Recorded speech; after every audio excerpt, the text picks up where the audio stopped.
Okay, here's a SVEA 123. How do you get the flame plate off? You take a little screwdriver like this, and you carefully slip the blade under here, and just carefully pry the leg up a little here, just gently, very gently. Pry the leg up over there. Okay, close-up view, just pry the little leg up just a little bit.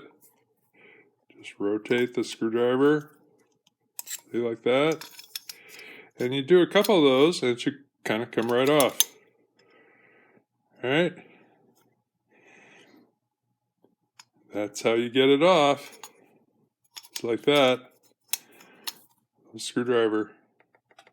Okay, here's a Polaris stove. How do you take the flame plate off? Well, there's a hooked on leg right here.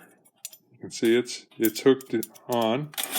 The other two sides, however, have little springy tabs right there and there. So you just take a screwdriver and you pop that one up and you pop that one up. And then it just comes right off. So that's how you do it.